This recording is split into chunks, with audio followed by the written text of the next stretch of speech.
did your first product flop, or was it a huge success? It was trashed, but like.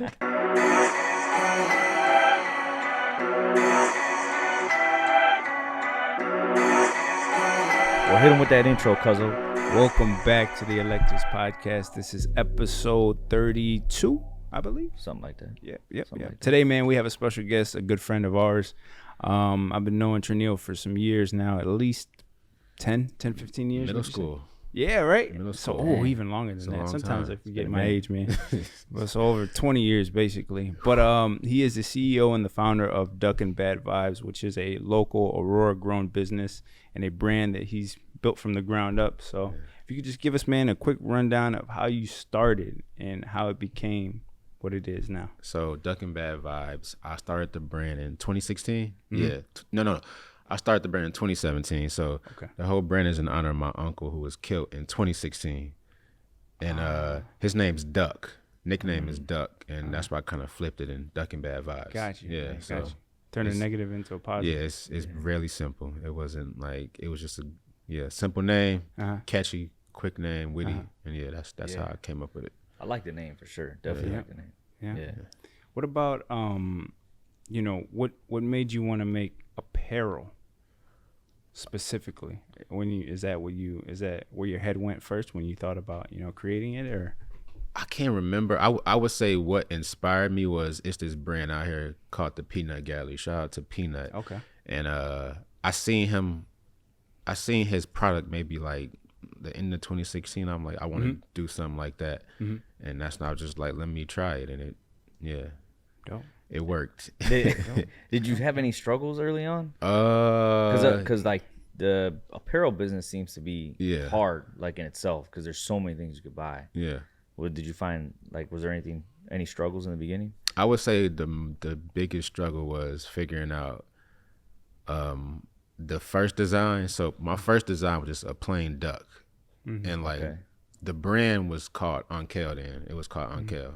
Oh yeah. And then that's when I kind of came up with the catchy motto, Duck and Bad Vibe. So I think that was the hardest part in the beginning. It was a lot actually, figuring out where to get the product, figuring out the quality, manufacturers. I would say finding local printers, figuring out how to learn how to use Photoshop, Illustrator, Premiere, all that stuff. It was a lot. So I would think those were the hardest things. And when you first started out, did you think you'd have to learn all that, or no? You just thought it was as simple as like you throw a logo on a shirt. I thought it was very simple. It was. Ali was like, I'm gonna try this. Right. And once you start it, you just go down the whole rabbit hole of I gotta figure out who can design this, who can print it and stuff like that. So early on it was a lot of struggles, but as you keep going, everything gets easier and easier. Right. And was it just you that just started, or did you have like a partner in crime or a group that was helping No partner. So in the beginning, I wanted to have all my first cousins do it. I think I sent them a group message and was like, hey, let's all do this. And I don't think nobody responded. That's usually how it goes. Yeah, I don't think nobody responded. If I can look at that group message on Facebook, I don't think nobody responded. But like I had a lot of help from my cousin Sierra that live in Atlanta. Nice. I think I talked to her pretty much every day. Nice. And she was helping me with like, cause she shoots videos. Okay. She was helping me, just teaching me content and how to like do certain things in the whole content space. So me and her talked pretty much every day. And as you keep going, God sends you people who you need. And I've been very blessed on the way to have a lot of help. That people that started out not necessarily still helping me, right? Because as you get more knowledge, you just don't need certain things, right. Yeah, I had a bunch of help, but nobody that specifically said, "Hey, let's just do this together." So Duck and Bad Vibes is just basically that's your baby right now. That's my only baby. That's your baby. Yeah, I love it. Yeah. That's my baby, yes. That's what's up, man. That's what's up. What did you learn, like, aside from, like, the, Adobe content? Yeah. What was, like, kind of the biggest thing you learned along the way that you were like, oh, dang, I didn't know I was going to have to do all of that? Aside from the programs and stuff like that. I would say it got to be marketing. Yeah, I would say I didn't think I didn't know marketing was as important as it is in the beginning. I thought it was really just, all right, I'm gonna make this, Right. people gonna buy it, Right. and that's not the case at all. You literally have to have marketing in place. You have to know what makes people react to trigger their emotion to buy. Yeah. So it's a bunch. Marketing is part of the thing. I'm like, wow, and you just keep learning so much more about it as you keep going. So I would say marketing. What's a secret gem you could drop here on the podcast? For everybody? I would say in the clothing space, I would say the biggest thing that I learned is one thing that I always have fun doing is text message and emailing. That's the most two important things I think when it comes to selling stuff. Well, yeah, because once I get your email and your phone number, I can market you anything. Right. Like I can take a bunch of emails I have in the clothing business and translate that into maybe a podcast or just something different. So I would say a gem would be get as many email and text messages as you can when you're like selling something, even if they don't buy right away. Once you get their data, they're going to eventually buy. It's like, I think it's like maybe you need 7 to 10 touch points before they actually buy something. Gotcha. So it's Gotcha. just figuring out how each person could take 2 touch points, 3. It's just figuring out what's going to trigger that specific person. Yeah. But eventually, if I have your email, you're going to eventually buy It makes sense. at some point. Psychology. Yeah. You know? It's so many, like, just I could send you a free shirt. You're going to buy. You know what I'm saying? Yeah. So, You see the big brands do that, right? Yeah, The big brands they always do. are trying to get your email and your phone number. yeah. To your point. It's a Yeah. cheat code. Yep. As a cheat code. Nah. So what about obviously in business, man, you're gonna have your ups, you're gonna have your downs. I'm sure there's been times where you've had intrusive thoughts where maybe you've questioned, right, if you're doing the right thing or if it's worth continuing to invest in. Yeah. What did you do in those moments to kind of bring yourself back, man, and stay level-headed and grounded? I would always remember the reason why I'm doing it. Like I have a few reasons. The main reason is my uncle, keeping his name alive. But yeah, I would say, and I just look in the mirror and say, I got this. Right. Like but mainly it's just like try to remember why I'm doing it and who I'm doing it for. And like I feel like once you get to a certain point in certain things, you can't stop. So just like, all right, even if I want to stop, I can't now. It's just so just figuring out how to keep going. I might take a break every once in a while just to like relax, but I can't just stop. You know what I'm saying? It'd be way too hard because I feel like I'm not where I want to be at with it yet. Right. So you got to keep going. How'd you develop that mindset? I don't know. That's weird. Like, do you I read feel like I books, always- or is it like podcasts, or? I listen to podcasts. I need to do better with reading books. But I would say one documentary that I always go back to is the Bad Boy documentary. Like I'm a huge Diddy, Biggie fan, and like I feel like those type of documentaries show you like how you struggle and you just keep going. So I would say I watch documentaries and just being confident. You know what I'm saying? Like being confident in what you do is very important. Sure. Now, was there somebody in your family or in your life at a young age that instilled that in you? I would say my mom. Like I feel like she helped me with just making sure I'm confident in everything I do. Right. My uncles, of course, but I don't know. It's just something that always been in me. Like once I see a little bit of success in something, my confidence is activated. So like it don't take much. Like so I would say that. That's what's up. Yeah, we talked about that too. Just seeing that slither of space. If Yeah, it's possible. that's all it takes. I'm in it. Yeah, Yeah, I'm definitely in it. yeah. A little bit of. When you had your first, when you first started out staying in that lane, did your first product flop, or was it a huge success? It was trash, but like it didn't flop. But like once you look back, it was trash. But like when you first start out, people that's close to you are gonna buy just to support. It could be the most horrible thing ever. Right. But like I even remember my first person that purchased something from me, Travis Brown. Wow. Yeah, like, but And that means a lot. Yeah, right? yeah, Because no, yeah, because for it's sure, Like, yeah. so there's got to be one. There's got to Yeah. be the first person. yeah. But like the stuff in the beginning was horrible. But as you keep learning more, you figure out like what actually works. But no, I would never bring that back. You know what I'm saying? Well, what was it? It was just a duck, but like it was just like I mean I get it worked for that time starting out, but like it was good for like people that know me to actually buy, but I don't think if a stranger seen that they wouldn't buy. And like that's the most important thing is getting strangers to actually buy things from you. Yeah, that's true. Yeah, because your designs now are pretty dope. Thank you. Yeah, they're pretty dope. I have a lot of help now, but like I have to shout them out. My friends Millie, Easy, and Diamond, they all like kind of help me when it comes to like designing stuff and figuring out concepts, you know. Well, and I'm glad you brought them up because, you know, something else that we talk about on the podcast too is like you have to build a team. Yeah. Right? You can't do it all by yourself. There comes a point where it gets too big to handle, right? You need to allocate some of that stuff to other people. Yeah. And also too, man, it's good to have people to bounce ideas off of. Sure. Or if you find yourself in one of those, you know, low points, they're there to pick you back up and to remind you, like, hey, man, we got this. Yeah. You know? So would you say that how important are those members of your team at continuing to push the brand forward? I think it's very important. I actually needed to do better with getting a team because in order to grow and become like $1 million company, you have to have a team. There's no way that you're going to reach certain thresholds without having a team. So I'm working on getting a team. It's just doing it, like actually writing down and like doing it. But I appreciate them because whatever I need when it comes to like the design tip, I could literally get their feedback. They'll design stuff for me. But an actual team, I have to do that very, very soon because it'll drive you crazy. It gets hectic, man. It get really hectic. Is it hard to do because this is your baby and like you want to be able to control all aspects of it? I would say yes and no. Like it's just finding people that's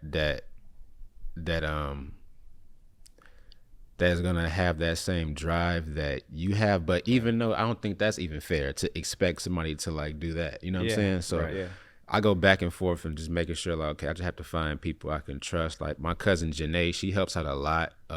When she was here, I think like a few years ago, I was getting like probably like 800 to 1,000 orders a day. And my warehouse was crazy. Damn. Yeah, it was crazy, man. And that's crazy. Kiera, my friend Kiera, and her sister was coming to help out. My cousin Janae, my cousin Chantel, they was all helping out a lot. But I have to get an actual team now to like grow. You know what I'm saying? So are you guys printing it yourselves, or is it like they order online and somebody else and then the warehouse fulfills the order? So I don't print nothing. My print guy does it. Juan. His name is Juan, JP Custom Tees. He prints everything for me. I just design. Okay. I design, market, and order fulfillment. But printing, any brand that prints starting out, you can't do that. Because, like, well, you can do it, but you won't grow. Because, like, you can't do everything. Right. You can't print and market and fulfill orders. You like other people have to do something in order for you to like scale up. You know what I'm saying? Okay. So and scaling, you mentioned scaling. That's like one of the hardest things for any business to do, right? Yeah, extremely hard. Yeah. Extremely hard. That's so when I was getting those 1,000 orders a day, I was running Facebook ads, and like I had to scale back because it was too many orders. I was getting orders with no product. Wow. I didn't actually have the product there, so it was like that's a good problem to have. It is, but it's not. It can be crazy, Right, man. well, like you got all these orders, but the product is not here, and then like you getting behind people sending you emails, figuring out where their product at, so it can get crazy. True. Yeah, and you want to have you want to continue to have a reputation, right? Yeah. Of hey, we get our stuff out on time. Yeah. You know, no delays, and then something like that happen. Now, when did you feel like there was that big boom in sales? When did it happen? Facebook ads.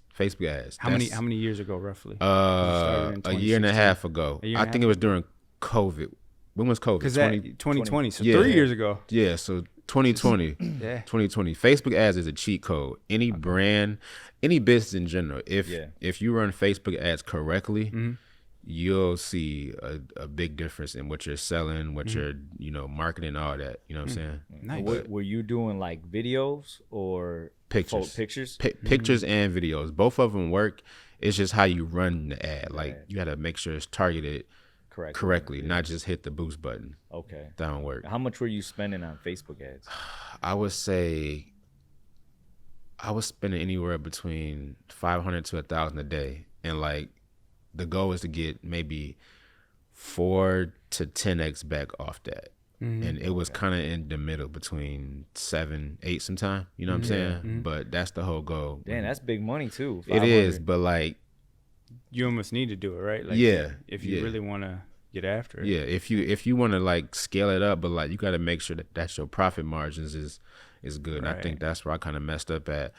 My profit margins was too thin. Like my prices was too low. Gotcha. And the cost of production was kind of close to that. So Right, like right, I was getting sales, but I really was maybe losing money. The brand awareness was getting out there, but I probably was losing money. Okay. Yeah. And then what? So if it's a smaller brand Uh-huh. for the ones that are starting out, Yeah. how could they tackle Facebook ads at a smaller level? The same way, just spend less, you know. Just spend less. I think it's Facebook ads work if you have good content and you have good product. Yeah. That's the two key parts. But if you have horrible content and good product, it's not gonna work. Like I feel like you have to have both. You know. Well, you know what? I think if you can have okay product and great content, it'll work. Right. Yeah. Right. Okay. Right. But it's all about the content, really. It goes back to grabbing people's attention, Yeah. right? Yeah. Figuring out what can get their attention on the actual Facebook ad. Is Instagram ads the same as Facebook? Yes and no. So like the way Facebook ads works is that you can place the ad on Facebook and Instagram, but like if you just go to Instagram and hit the boost button, that don't work. Oh, Yeah, okay. you have to go in your business manager thing, something like that, and then you can like display that same ad on Facebook and Instagram.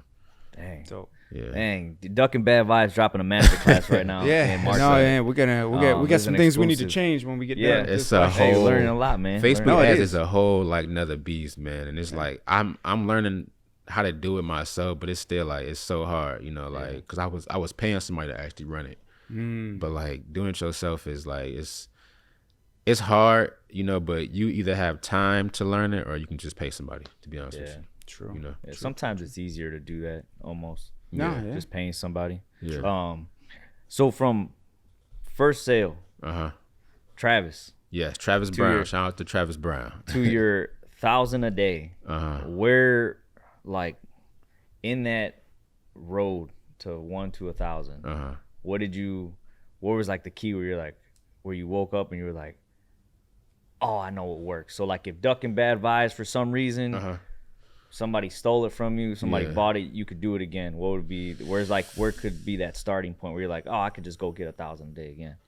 I would say come up with something catchy. Like, you know, if it's something catchy and good content, Yeah. I think it'll work easy. You know what I'm saying? Well, I shouldn't say easy. I think it'll eventually work. You know what I'm saying? Yeah. So is that where like you were like, okay, your content was good, Yeah. the product was good, and then that's when it just Yeah, it was a great combination of both, Yeah. and I learned that from the owner of God Is Dope, Dope. Sherrod. Yeah. Oh yeah. I've yeah, seen them. I've he seen a lot of their taught me a lot just basically on like marketing and all that content. Because I went to one of his brunches, nice. maybe 2017, 2018, Nice. and that's where I learned a lot of stuff from. And after that, he's just like, you know, helped me out. If I send him a text message, ask him something, he'll Dope. get Now, back to me. now, easy. could you speak on the importance of that? Of you know, because something else you know we bring up on the podcast is like my cousin. He went to college, right? He went the traditional route. Did you go to college? No. Okay, so me and you are both considered non-traditional, right? Yeah. But just because you didn't go to college doesn't mean you can't be educated. It doesn't mean that you can't educate yourself, right? And so going to seminars, going to webinars, different things like that. Yeah. Can you speak on how important that is to put yourself in those spaces so that you can learn, so that you can network? I think it's very important. I don't do it as much as I need to, which is, but I think just networking in general is very important. I'm kind of an introvert, so like I don't like doing it, but I have to do it because I want to have a successful business. But I think it's extremely important because relationships are important. You know what I'm saying? Like once you get to know people outside of what they do, I think they'll be more eager to help you with something than just based on keeping it strictly business, you know? Yeah. So I think going just keep growing in what you're doing is very important, and like just going to seminars, webinars, master classes, all that. I think that's very important. And who was the first big quote unquote big network connection that you made where it took your business from smaller to like maybe a little bigger? I would think that piece of advice I got from that brunch with God is Dope. That small hour thing literally taught me a lot, and I literally came back here and just turned it up a little bit with like marketing, content, because I think I'm very good at like watching something, figuring out how it works, and then implementing it. You know what I'm saying? Now, do you think that's a strength of being an introvert? Because I sometimes I'm more naturally introverted than extroverted, but I think by being introverted, by not going out or always needing to be out or be in this space, you have more time to focus. You have more time to kind of work on things that that you have an interest in. Yeah, I think so, but I don't know. I'm not for sure. I think that's a great way to actually put it. Yeah, I think so. Yeah, because you're at home and you're just like, hey, I'm gonna start learning these things. They're just, I don't know, different hobbies or different interests. No, I do be at home looking up a lot of things. My guess is you're a big YouTuber. Like, you watch a lot of YouTube. Yes and no. I not really. I kind of just surf the actual internet. Now, I watch a lot of YouTube videos sometimes just on like brands, or if I need to like know something specifically. But nah, I probably don't watch a lot of YouTube. Okay. Yeah, just certain videos I watch. Gotcha. Yeah. Gotcha. That's what's up. So speaking of networking, man, we checked out your Instagram, and obviously you got couple celebrities on there. That's pretty dope. Thank you. Who was your first celebrity you got to wear your gear? Faith Evans. Yeah, Faith Evans. Yeah, dope. She was the first one. I literally sent her an email and was like, hey, I want to send you some product, sort of the whole brand story. And she's like, cool. Yeah, and after that, I'm like, oh, I can do this. Yeah. I can get everybody wearing it. Yeah. You know what I'm saying? And after that, I just started sending people emails. Yeah. And then some people I just started DMing them. Nice. Yeah. Man, that's what's up, man. Yeah, it's very easy. And what made you pick Faith? Was it the whole documentary? I'm a Bad Boy fan. Yeah. My cousin's Carl Thomas. So okay. I'm a huge Bad Boy fan. So I love Faith Evans. I love Biggie. Biggie's my favorite artist ever. Yeah. So it was pretty cool seeing her wearing it. Okay, so it was just an easy pick for you. Yeah, just shot her an email, and after that, it was like, oh, I'm finna get everybody wearing it now. Now, what year was that? 2017. Kind of like the end of 2017. Now, do you feel that, because right before COVID, you brought up COVID, do you feel like COVID actually helped the brand in a weird way? I would say, as far as scaling it up, it would have to help because people are at home more buying. Yes, I would think so. And then I would assume that's when you were running those Facebook ads. Yeah. And, more people at home, more people seeing the brand, more people seeing the content. Yeah. So it just, drove it up. It's a great time. That was a great time, I think, for all brand business. Yeah. But I think just people in general selling stuff online. Yeah. That was a great time. Yeah. Podcasts took off. I mean, look at how many podcasts came out of, the pandemic. Yeah, I'm chilling. Yeah, everything took off. Yeah. So now that you're current from 2017 to now, who is there like a specific celebrity you're working with, or is it just still sending out clothes to whoever? Randomly sending out clothes to anybody. I it's a lot of people. I would say Maya, Young Miami had it on. Carlos Boozer, the WNBA. Yeah, they've been. Yeah, I saw that. They mess with it heavy. And I try to make sure because the NBA is a little harder. Yeah, it's way harder, but the WNBA is kind of easier to like send them messages and like, hey, I want to send you some shirts and hoodies, and they send back the address and everything. And, is it like to a specific team or just players? Any player. So in 2020, when they had the bubble, I had got the bubble address from one of the players, and I had randomly sent Candace Parker some stuff. I didn't talk to her at all, but I had her name, the bubble address, and she had put it on, and I still haven't talked to her yet. Smart, man. That's what's up, smart, man. It's almost like Justin. We had another guy on here, and he was able to get Jake Paul to wear Oh one yeah, of his I seen that hats. episode. I Tory seen that. Lanez, Yeah, you know? yeah. Tory Lanez and all that. So yeah, that I mean that's dope to see two guys doing that. Yeah. I mean, Nah, and we talk about it all the time. Like, don't be afraid to take risks. Yeah. That was a Shoot- risk. They shoot could have your not shot. even opened. You know what I Shoot mean? your They could have shot. not even Yeah. opened the box, but somebody did. You Yeah. know, and gave it to her.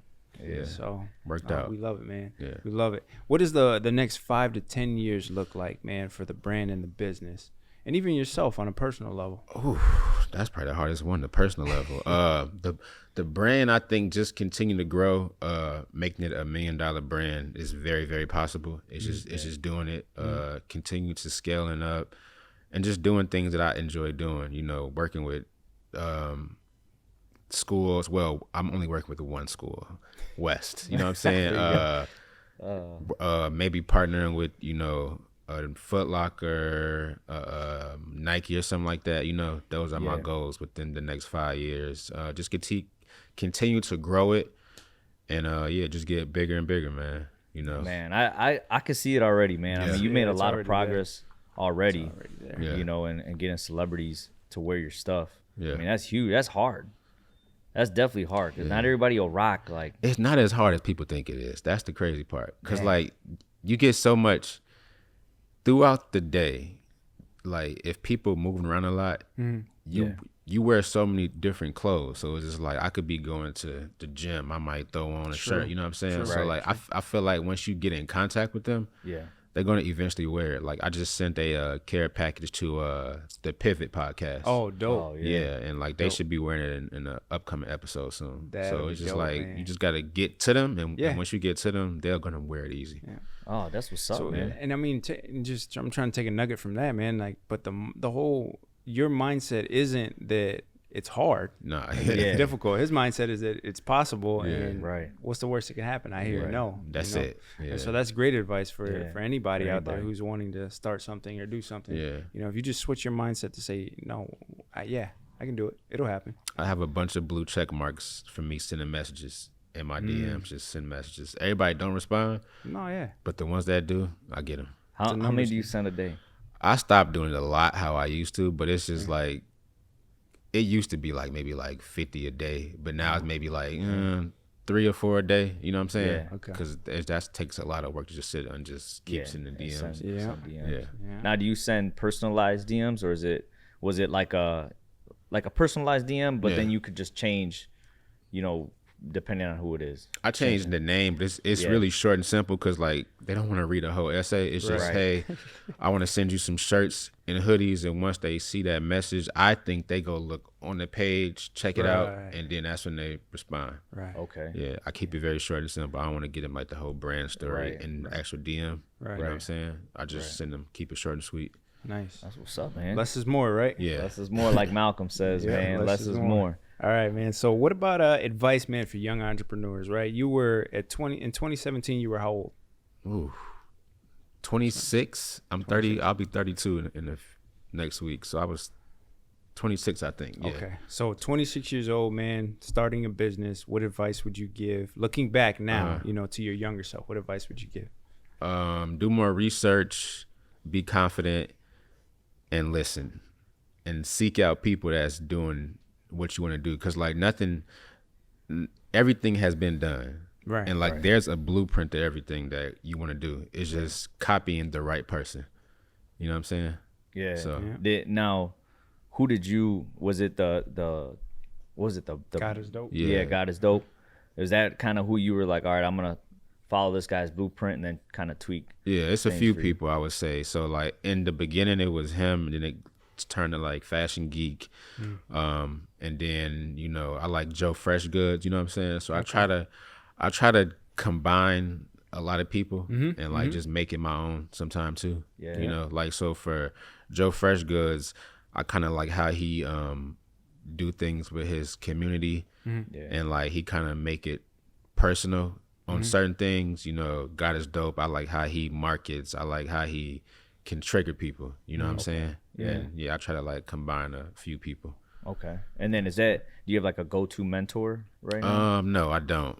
I just watch I try to just watch people from afar, and if I have a question, I try to send them a message sometime, but I try to like watch things from afar because like people, the internet tells you everything. You know what I'm saying? If you just watch, people will literally tell you how they do certain things. It's just looking, you know what I'm saying? Because it might not be on the surface, but if you just look deep enough, those answers are there easy. Yeah. No, that's what's up, man. And then do you have any like current brand partnerships, like where it's like Duck and Bad Vibes and X company, or or are you not trying to do that yet? Not yet. I mean, I'm always open. I've been doing things with West. It's not a partnership at all. It's just I went there, so I just like doing things off the strength. Yeah. So, but no partner right now. I just want to continue to grow the actual brand. Right. And then once it gets to a certain spot, I don't mind partnering with people. But like I get people ask me to do collabs, but collabs has to make sense. You know what I'm saying? Like so, I try to just stick with what actually makes sense. Makes sense. Yeah. That makes sense, man. Yeah. Well, we're coming towards the end, man, of the podcast. And, you know, I put this in the notes, and I want to bring this up because I think that, you know, not only do we like to talk business and mindset, but we also like to talk personal growth. Yeah. Right. And I know that, you know, not too long ago, man, the city itself, but also you, man, you lost somebody very close to you, you know, and David Gray. Oh, yeah. And, my cousin. Yep. Yeah. And I wanted to ask, you know, with everything that you've done when it comes to building the business and building the brand, you know, what have you learned or have you experienced from losing someone, you know, that close? I would just say cherish life. You know what I'm saying? David was, well, it's weird calling him David. I call him Quell because that's my cousin. But like Marquell was my age, you know what I'm saying? And like we literally grew up with each other, went to the same high school, graduated the same year and everything like that. So I would just say try to enjoy life as much as you can. Like even this year, I'm making sure I like actually celebrate my birthday. Yeah, bro. Because life is extremely short, and he didn't get to make it to C32. You know what I'm saying? He died in November of last year, right before he hit 31. Yeah. So like, yeah, it's just making sure I enjoy life and appreciate the people around me. You know, because it's still even wild even thinking that he died. No, you know what I'm saying? It's extremely wild, and I'm doing West Aurora's warm-ups this year, and I'm gonna make sure I like kind of honor him in a way, you know what I'm saying? Like maybe put his name inside there somewhere, something like that. So Incorporate it. yeah, definitely. Oh yeah, I appreciate you, you know, talking about it because I think that we all lose people in life. You know, but to your point, man, it's always a reminder of to be thankful of the people that we do have in our lives. You know. And I think even some too. Another thing, man, I wanted to tell you personally is just thank you for coming on the podcast. I mean, we've known each other since middle school, but still, you know, still, man, to be humble enough, right? No matter how high we get, you know, how much money you make, it's like, hey, man, you still make time for the people that you grew up with, the people that you know. So of course, man, anytime, you know, I appreciate y'all having me. We appreciate you, man. Yeah, it's fun, man. You dropped a lot of knowledge on not here, even man. half of it. There's so much that goes behind just running a brand and doing stuff, man. Yeah. Like it's so much more. We'll have to bring you back we on, have to man, do a part two or in something. 6 months or a year, man, and do a follow up. You know. For Or sure. something like that. Even that West High game we were talking about, That'd be might have to do something like that. That'd be dope. You know, Do a collab on that. Yeah. Let's do it, man. We could probably do something like that. I enjoy doing stuff with West, like even just doing the whole uniforms. And I have to say this. Let me look in the camera. There you go. Coach Johnson, he was a big factor in me doing that. Like That's awesome. it wouldn't have happened if he wasn't the coach. I don't think because like you know how Wes is like far Politics. so like he allowed me to come in there, do a shirt the first year, second year come back do a whole uniform, and nobody has never ever in the history of not just West but East or West, nobody has never had their own uniform at West. And because Coach Johnson was there, I was able to come there and design a whole uniform from scratch, and they had wore it. So it was pretty dope, man. Yeah, that's dope, man. Yeah. First of many, though. I'm sure you're going to be doing it for a long time, man. I hope, well, not just me. I hope that allow other people that, you know, got a brand or is, you know, in general, that they see that, you know, let alum and people that actually is from the town come back and do stuff like that. Because just the kids in general, they enjoyed, you know, getting that attention. We did a photo shoot and everything like that. Yeah. So I think it was big. And like I say, Coach Johnson was a major play in that. Yeah, that's what. Yeah, because we do need that here because you know a lot of the bigger schools high schools. They have media days and Yeah. stuff like that. And, Yeah. I mean, that's cool, man. As a kid, Man, you feel like a celebrity, celebrity. walking through there. Oh yeah. Yeah. Malcolm played there, so he know he know how it is. Yeah, just West like High basketball is like Yeah. you're it's everything Yeah. to the school. Yeah. You know. Yeah. So no yeah, man. that's what's up, man. Well, we're finishing up here on the Electives podcast. We want to thank you guys for watching and listening. We will be back with another episode in the weeks to come. But as always, thank you for watching. Thank you for listening. Peace. Peace.